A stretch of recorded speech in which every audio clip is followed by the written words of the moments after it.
journal. Madame, Messieurs, bonjour et bienvenue à cette édition de la mi-journée de ce samedi 17 août 2024 sur la télévision nationale. Et voici votre journal. Harare, la capitale du Zimbabwe, abrite ce samedi 17 août les travaux du 44e sommet de la SADC. Le chef de l'État, Félix Antoine Tshisekedi Tshilombo, qui prend part à ces assises, il séjourne depuis ce vendredi 16 août. Le président de la République a participé d'abord aux travaux du sommet de la Troïka de la SADC, travaux au cours desquels il a brossé la situation sécuritaire de la République démocratique du Congo. Des précisions avec Giscard Koussema. C'est ici, au nouveau siège du Parlement de la République du Zimbabwe, que les 44 chefs d'État et de gouvernement de la Communauté de développement de l'Afrique australe SADC vont participer ce samedi au 44e sommet des chefs d'État et de gouvernement de cette institution sous-régionale. Parmi les chefs d'État qui sont arrivés ce vendredi à Harare figure le président de la République démocratique du Congo, Félix Antoine Tshisekedi Tshilombo.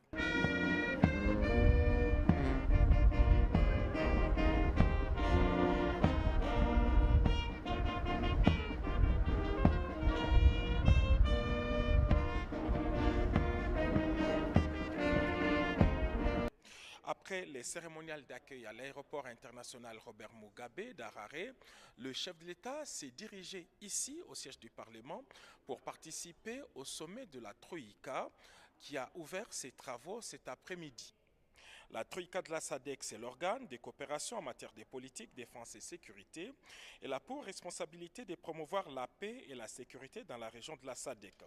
Il agit comme chef de file pour des questions de menaces de paix à la sécurité et à la stabilité dans la région et fournit aux États membres les orientations à suivre à cet égard. Le président de la République, Félix Antoine Tshisekedi Tshilombo, y a été invité pour présenter la situation sécuritaire dans l'est de la République démocratique du Congo, situation marquée par la poursuite des opérations d'occupation militaire de la coalition RDF M23. Dans cette séance à huis clos, les chefs de l'État devraient aussi donner des informations actualisées sur les déploiements de la SAMI-DRC, la force militaire de la SADC. Connue comme étant une institution sous-régionale la plus dynamique et la plus stable, la SADC veut obtenir un rétablissement de paix durable en République démocratique du Congo.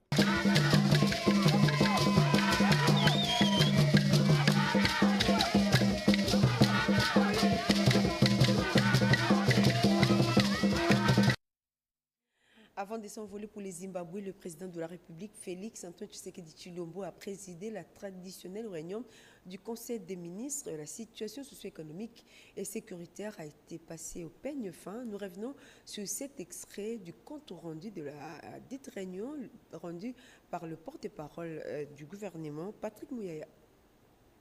Le deuxième point de la communication du président de la République, lu par la première ministre, a porté sur l'envahissement de emprises ferroviaires de l'ONATRA.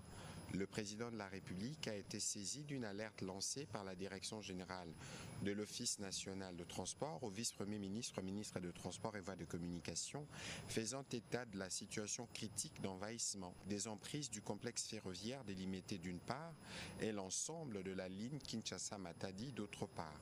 Cette situation est récurrente et l'ONATRA a du mal à la résoudre depuis de longues années, ce qui constitue une problématique structurelle de son fonctionnement opérationnel qui risque de pénaliser lourdement la relance de ces exploitations ferroviaires. Pour y faire face, plusieurs décisions et mesures ont été prises notamment par l'autorité provinciale de Kinshasa, allant jusqu'à la démolition de constructions anarchiques érigées dans les espaces dédiés à l'exploitation ferroviaire. Ces efforts ont été annihilés par la réinstallation répétée des spoliateurs sous des prétextes fallacieux alors qu'il s'agit des espaces relevant du domaine public de l'État, réputés inaliénables et incessibles selon la loi.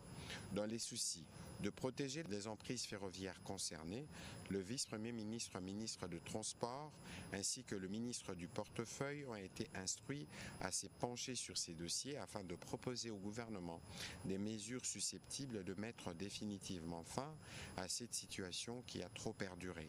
Cela va sans dire qu'un état des lieux exhaustif est à réaliser pour des dispositions adéquates. Le président président de la République a demandé un rapport d'exécution de la présente instruction dans les 14 jours au Conseil des ministres. Sur la problématique de la lutte contre l'insécurité, les embouteillages et l'insalubrité dans la ville-province de Kinshasa, la Première ministre a précisé qu'elle a réuni les ministres sectoriels concernés ainsi que le gouverneur de la ville de Kinshasa.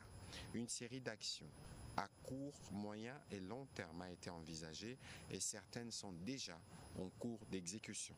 Elle a conclu son intervention en demandant au ministre de budget et celui des Finances de s'assurer que le gouvernement s'acquitte de sa part dans la consolidation du processus de désengagement de la MONUSCO à Bukavu à la suite de la feuille de route des activités établies par l'équipe intégrée provinciale de transition.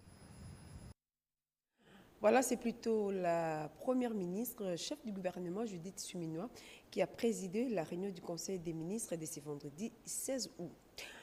Le coordonnateur national du programme de désarmement, démobilisation, relèvement communautaire et stabilisation a échangé avec le gouverneur honoraire du Sud Kivu, Maître Claude Nyamugabo, sur les différentes missions du PDDRC. Suivez. S'enquérir de l'état d'avancement du programme de désarmement, de mobilisation, relèvement communautaire et stabilisation au PDDRCS, tel est le but de la visite du notable gouverneur honoraire du Sud Kivu, maître professeur Claude Nyamugabo. Ce dernier a été reçu par le coordonnateur national ad intérim de PDDRCS, M. William Kapuku Bwabwa, à côté de son adjointe, le coordonnateur chargé de l'administration et des finances, Mme Sylvie Kayomo Baye. Les trois personnalités ont fait un état de lieu sur les questions des groupes armés et ont parlé des activités menées dans les trois provinces de conflit, à savoir Nord et Sud Kivu et la province de l'Ituri. Partager son expérience en tant que notable et gouverneur honoraire, maître professeur Claude Nyamugabo a promis de travailler en étroite collaboration avec l'équipe du PDDRCS et d'être leur ambassadeur. Je suis prêt à accompagner le grand travail qu'ils font pour que les groupes armés cessent dans notre pays. Nous n'avons pas besoin de groupes armés, nous avons besoin de militaires de FARDC reconnus par la République pour défendre notre pays. Et ceux qui sont dans les groupes armés devraient revenir à la vie normale, mais il y a un travail à faire et ce travail implique non seulement l'équipe à Kinshasa, mais également les notables ainsi que toute la population sur terrain. Initiative louée par l'équipe dirigeante du PDDRCS. Je crois qu'il va nous aider à accomplir la vision du chef de l'État, puisqu'il connaît bien la province du Sud Kivu et étant notable, c'est déjà, nous disons, notre ambassadeur pour que nous puissions avancer avec ce programme.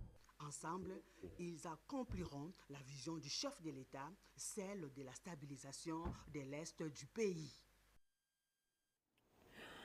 L'arrêt des travaux de construction de la centrale solaire à Bassankoussou préoccupe au plus haut point le chef de l'exécutif provincial de l'Équateur. En séjour à Kinshasa, le gouverneur Bobo Boliko s'est rendu à l'Agence nationale de l'électrification rurale pour s'enquérir de la situation. Les détails avec Ramazani Moulana. Dans la matinée de jeudi 15 août 2024, le gouverneur de la province de l'Équateur est venu à la rencontre de l'ANSER pour s'enquérir des raisons de l'arrêt du projet d'électrification actuellement exécuté dans leur province. Pour rappel, dans les comptes de la mise en œuvre de la vision du président de la République et chef de l'État Félix Antoine Tshisekedi sur l'impérieuse nécessité de l'accès du Congo profond à l'électricité, l'ANSER, parlant de son programme d'investissement prioritaire, a lancé depuis le second semestre de l'année 2023 les travaux de construction d'une centrale solaire photovoltaïque pour l'électrification des Bassankoussou dans la province de l'Équateur. Aux interrogations et inquiétudes des députés de l'Équateur, M. Camille Kabasele a opposé la bonne volonté de l'ANSER et du secteur privé exécutant les projets qui malheureusement sont butés aux problèmes de financement. En effet, le décaissement des financements pour assurer la relance et parachèvement est encore attendu du gouvernement. Rassurés par les engagements des PCA de l'ANSER, les députés du caucus de la province de l'Équateur ont quitté l'ANSER déterminé à faire entendre leur voix auprès des financements prioritaires des projets touchant à l'accès au Congo rural de l'énergie électrique. La République démocratique du Congo sera bientôt la plaque tournante dans le stockage des données sur Open Access Data Center Kinshasa, un vaste centre d'échange de données via les autoroutes informatiques. Les détails dans ce reportage. Il s'agit d'un centre de classe moyenne lancé à Kinshasa. Open Access Data Center OADC Texaf Digital Kinshasa est ce méga centre de données construit dans le but de répondre à la demande croissante dans la région en tant qu'écosystème pour permettre aux opérateurs des télécoms, fournisseurs d'accès Internet, aux collectivités, institutions politiques et financières de fournir les plus hauts niveaux d'opérations et services clients en République démocratique du Congo. L'ouverture de ce data center est en fait une des conditions pour la création et le développement d'une économie numérique en RDC. Et c'est bien d'ailleurs ce qu'a voulu le président de la République en inscrivant l'ouverture de data centers au Congo comme une des pierres angulaires de ce plan. C'est un premier pas pour la RDC.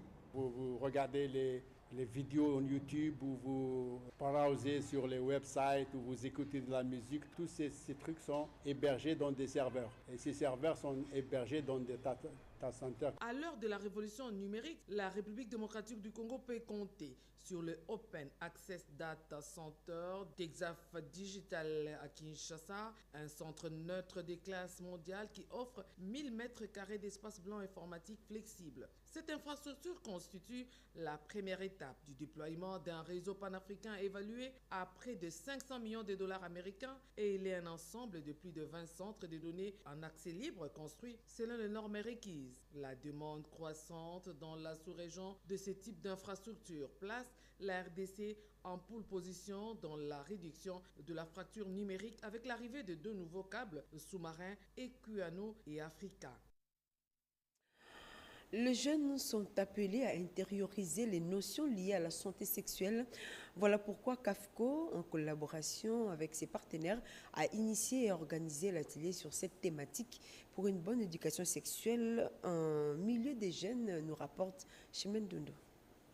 L'amélioration de l'accès de femmes en général, plus particulièrement des adolescents et jeunes au service de santé sexuelle et reproductive, c'est l'objectif affiché par le cadre permanent de concertation de la femme congolaise, CAFCO en sigle, partenaire du programme national de santé des adolescents PENSA à travers le projet CHAR, traduit par cette activité de dissémination de quelques textes légaux relatifs à l'accès des adolescents et jeunes aux services de santé sexuelle et reproductive. Il est question de former les prestataires de soins sur l'utilisation, n'est-ce pas, de tout ce qui est services de santé adaptés aux adolescents et jeunes, mais aussi sur l'utilisation des documents normatifs. Parce que ce sont ces documents normatifs qui guident le prestataire à offrir des soins de santé de qualité. Une activité qui a permis également de vulgariser le fiche technique sur le service de santé adapté aux besoins des adolescents et jeunes. Au moment où nous nous retrouvons dans cette salle,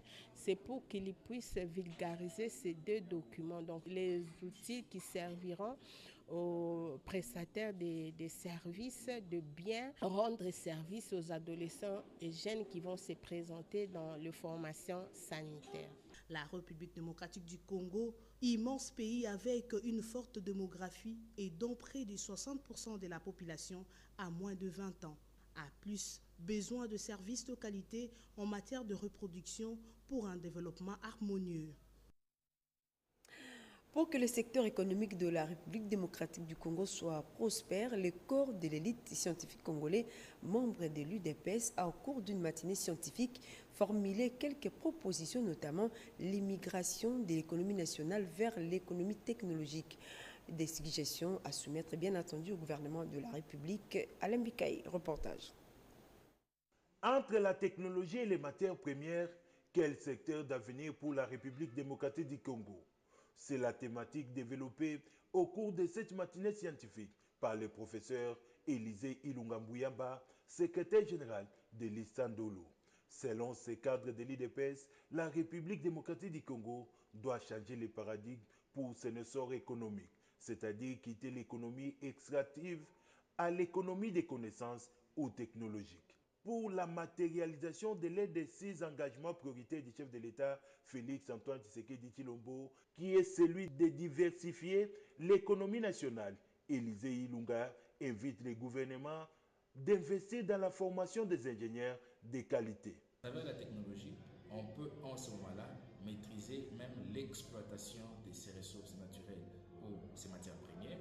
Et après les avoir exploitées, nous pouvons ensuite les transformer. Parce qu'il est important de ne pas se limiter au secteur primaire, celui de l'exploitation, mais aller vers la transformation qui ajoute de la valeur, qui apporte une valeur ajoutée sur les matières.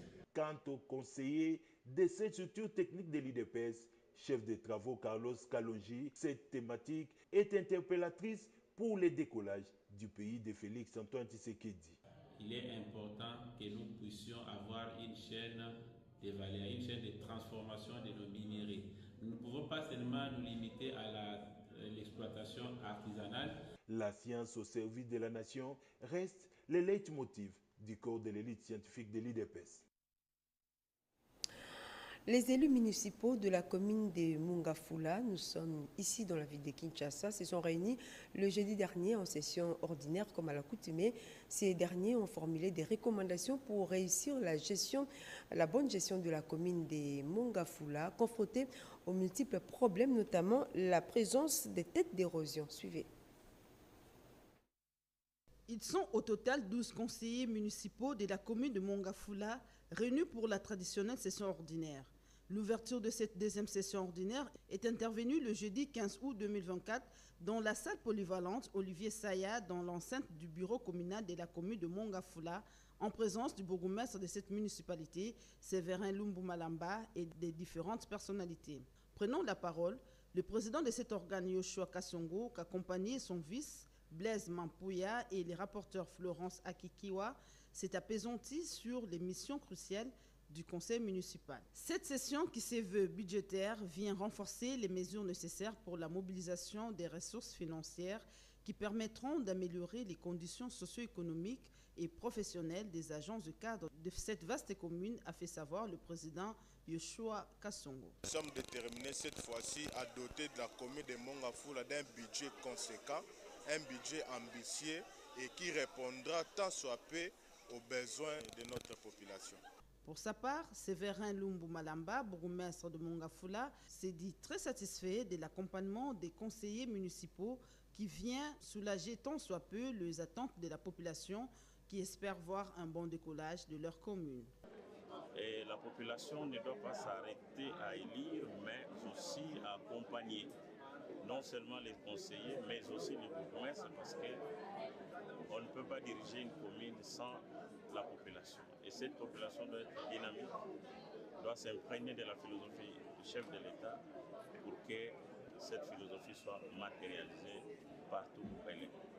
Il s'est de noter que la poursuite de cette mission d'intérêt général reste un cheval de bataille pour les élus du peuple et de ses gestionnaires, étant donné que le conseil municipal a pour mission d'accompagner les actions de l'autorité municipale dans la gestion de la chose publique.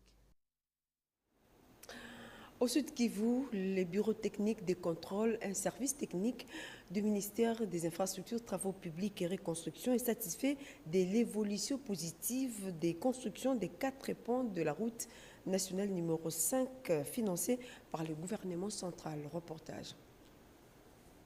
Le 14 août 2024, une délégation mixte composée des représentants de l'Office des routes, du Bureau technique de contrôle et du FONER a effectué une visite pour évaluer l'avancement des travaux sur les ponts de Kakenge, Sangé, Bikamba et Kavuguvugu. Ces projets sont financés par le gouvernement central à travers le FONER dans le cadre de son programme d'entretien routier 2023. La délégation a exprimé sa satisfaction quant à l'état d'avancement des travaux et a demandé à l'Office des routes de veiller à leur achèvement dans les délais impartis. En tant que mission de contrôle, nous savons que pour le 3 ponts, ils n'ont pas eu le 100% du budget prévu, mais au moins une occasion pour alerter l'autorité compétente, lui dire que non, voilà la saison favorable, la saison sèche tend vers sa fin.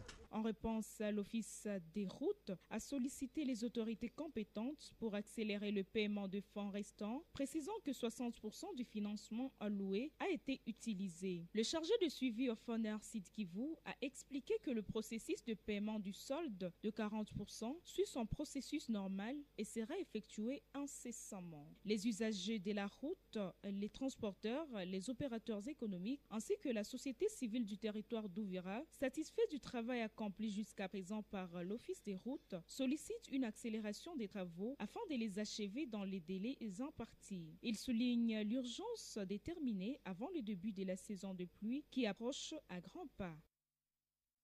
Restons à l'intérieur du pays. La ville de Kananga vient de réceptionner une quantité importante de maïs avec l'arrivée des 30 wagons en provenance de la ville de Moueka et de Demba.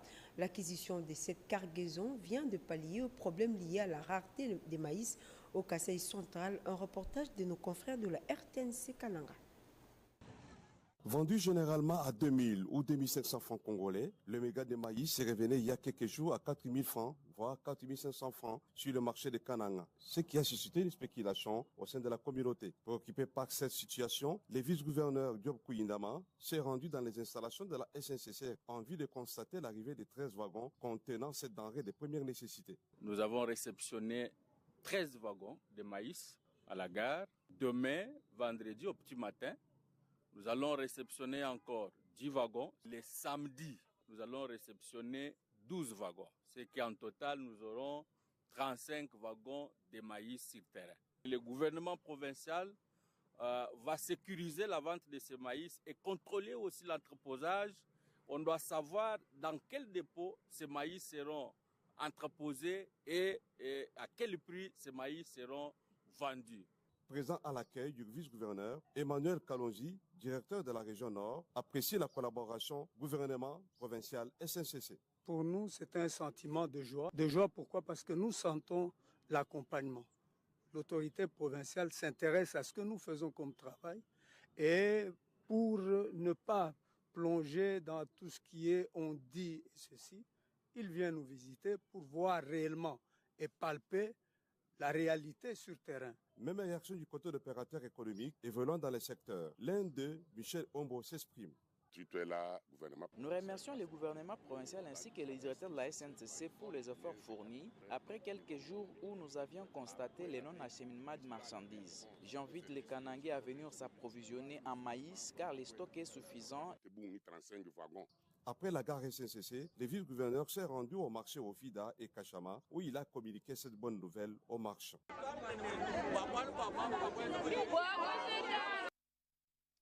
La réunion du comité de pilotage du programme ESPER qui a réuni les représentants des 3 provinces, à savoir l'Ituri, le Nord et Sud Kivu, s'est clôturée dernièrement. De ces travaux sont sortis des recommandations couchées dans un rapport à soumettre aux autorités, notamment définir le mécanisme pour pérenniser les acquis du programme Ensemble pour la sécurité et la paix dans l'Est de la République démocratique du Congo. Reportage Sibomana. 4 ans après la mise en œuvre du programme Ensemble pour la sécurité et la paix à l'est de la RDC, ESPER en sigle, c'est ce 15 août 2024 à Goma que les rideaux viennent de tomber. ESPER, un programme qui s'est investi dans la bonne gouvernance inclusive, de la sécurité et d'accès à la justice pour la cohésion sociale dans 11 entités territoriales réparties au Nord Kivu, Sud Kivu et Ituri. C'est au cours de la dernière réunion du comité de pilotage que le gouverneur militaire du Nord Kivu, entouré de ses collègues délégués vice-gouverneurs du Sud Kivu et de l'Ituri, ont exprimé à l'unanimité les souhaits urgents de reconduire ces programmes. Le général-major Peter Chirimwami explique. Si tout dépendait de nous, on pourrait souhaiter que ces programmes se poursuivent. Non seulement parce qu'il n'a pas terminé son programme, mais aussi nous nous confrontons à une période où la MONUSCO prépare son retrait. Et donc on devrait maintenir un pilier qui va faire une sorte de transition de l'autre pour qu'on puisse faire un transfert civilisé. La directrice du programme ESPER s'est dit satisfaite des résultats atteints au niveau local et national. Le gouvernement congolais, à travers le ministère de l'Intérieur, Sécurité et Décentralisation et Affaires coutumières, est rassurant quant à la consolidation des acquis du programme ESPER. Signalons que ce programme ESPER était appuyé par le Royaume du Pays-Bas exécutés par les consortiums VNGI et Corded depuis 2020. Plus de 80% des prévisions dans la commune de Boulenguela ont été réalisées dans la planification annuelle 2023-2024, révélation faite à l'issue des assises tenues ce vendredi 16 août à Butembo, des travaux organisés dans le cadre de la redévalibilité aux administrés suivés. Devant les participants constitués des différentes couches de la population, les chefs des quartiers et cellules, le bourgmestre de la commune de Boulenguera est revenu sur les réalisations qui ont été effectives dans l'exercice budgétaire passé. Aujourd'hui, si vous voulez, vous pouvez passer au quartier qui est là. Vous allez trouver les ponts auxquels sont en pleine construction. Le taux de réalisation, nous sommes déjà plus à 80% puisqu'il nous reste seulement à couler dans l'acte et le pont sera à l'usage de la population. Si vous allez aujourd'hui au quartier Kimboulou, vous allez trouver que l'exécution du pont qui est en train vraiment de suivre son cours normal. L'objectif poursuivi ici, c'est changer l'image de notre entité. Pourquoi nous avons réuni toutes les couches de la population? C'est puisque en amont, nous identifions les besoins, nous identifions les projets, nous identifions les édifices, nous donnons les coûts. Sans oublier qu'en aval, il faut prévenir des ressources. La société civile Noyau de Boulenguera salue ces assises. On voudrait que l'autorité puisse aller loin dans sa présentation parce qu'elle a présenté mais on n'a pas chiffré ce qui a été fait. On vous parle par exemple des ponts, mais ça dire combien a été réalisé, a été donné en termes d'argent. La population de la commune de Boulenguera s'est vraiment beaucoup mobilisée pour donner ce qui a été donné pour la réalisation. Les chefs de quartier ont promis mobiliser les recettes à leur niveau pour que la commune de Boulenguera réalise ses prévisions de l'exercice 2024-2025, conclut Katembo Sangala, chef de quartier Kiagala et point focal de tous les chefs de quartier de la ville commerciale de Butembo. Dans les territoires des Luebo, les autorités traditionnelles ont organisé une marche pacifique pour condamner l'implication du Rwanda dans la guerre d'agression qui sévit dans l'est de la RDC. À cet effet, ils ont exprimé leur soutien indéfectible au président de la République, Félix Antoine Tshisekedi Tshilombo. Reportage de Franklin Kalombo Batanda. C'est une marche couplée qui vient de se faire ce jour dans les territoires des Luebo, organisée par Sedjin Fils. Dire non, mieux condamner l'agression de notre pays par le Rwanda avec ses supplétifs de M23, c'est parmi les objectifs visés par les organisateurs de cette marche. Je suis en train de faire notre lobbying au nom de tous les fils dignes du territoire de Luebo, au chef de l'État, au ministre des ITPR, de voir ce London City qui est Luebo, qui est aujourd'hui rempli de ravins, avec le concours du chef de l'État, le patron du pays, avec les concours de Maître Crispin Mukendi, qui est le chef de l'exécutif provincial, au nom d'Alain Tissou Wantumba, le président de l'Assemblée provinciale du Kasaï, au nom des députés de Luebo. Bien que nous avons échoué à ne pas réussir le chef-lieu de la province, mais néanmoins qu'on voit les routes des centres agricoles. Donc la route qui mène Luebo pour arriver à Chikapa, vous pouvez faire 2 jours avec une moto, mais avec un véhicule c'est 1 semaine. Pour aller à Mweka, c'est une difficulté totale. Pour aller à Kananga, notre province sœur ou la province voisine, nous avons des difficultés énormes. Que le chef de l'État puisse songer aussi pour le territoire de Luebo. C'est ainsi que nous disons au chef de l'État qu'il n'oublie pas la case de son ancêtre qui est à Luebo, là où son père a étudié, là où son père est né à Luebo avec Tshibou Ikapé, pour qu'il n'oublie pas. Il sait que Luebo c'est chez lui, il sait que Luebo c'est le Grand Kasaï, il sait que Luebo c'est le territoire miroir pour la province du Kasaï. Cette marche pacifique est partie du rond-point Tshisekedi pour chuter au centre-ville de Luebo. La 3e et dernière réunion d'évaluation du projet de renforcement du système de surveillance épidémiologique et des maladies transmissibles a eu lieu dans la ville de Matadi avec l'appui de la JICA. Objectif est de lutter contre les épidémies à travers la République suivait. La salle des barreaux des avocats de Matadi au Congo central sert des cadres à cette séance des présentations d'évaluation finale et des partages d'expériences du projet de renforcement du système de surveillance épidémiologique des maladies transmissibles, RSSE en sigle, pour notamment une réponse aux épidémies, entre autres les virus Ebola, fièvre typhoïde, fièvre jaune, qui sévissent en République démocratique du Congo, en général et au Congo central en particulier. Cette séance de travail est rendue possible après un nombre d'activités organisées par la direction surveillance épidémiologique, la direction des laboratoires de santé, avec la division provinciale des santé et les membres du bureau centraux de 9 zones de santé sur les 31 que compte le Congo central en collaboration avec l'Institut national de recherche biomédicale, INRB, grâce à l'appui de l'Agence des coopérations internationales du Japon, JICA en sigle, initiatrice du dit projet depuis 2020.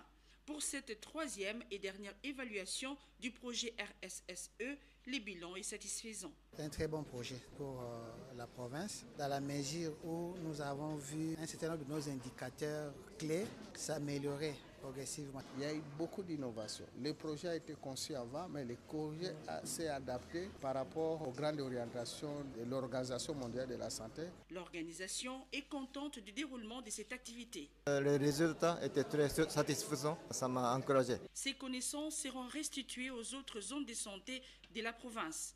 La présentation des expériences du dit projet par chaque zone de santé concernée ainsi que l'élaboration d'une feuille de route sanctionne ces travaux.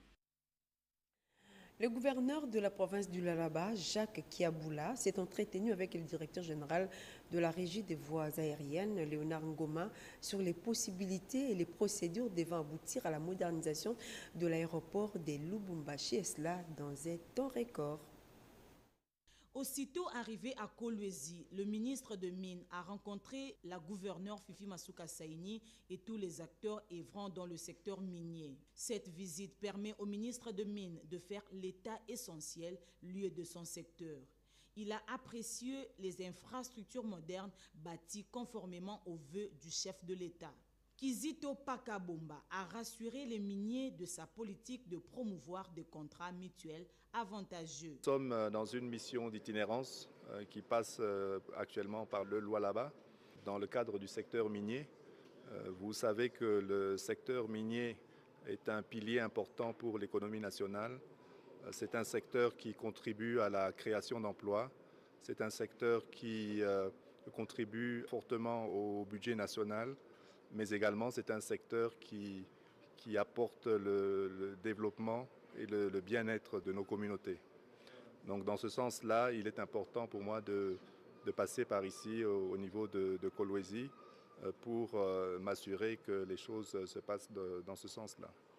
Donc nous avons échangé avec son Excellence Madame la Gouverneure sur les progrès connus ici au niveau de la province du Lualaba, des progrès visibles.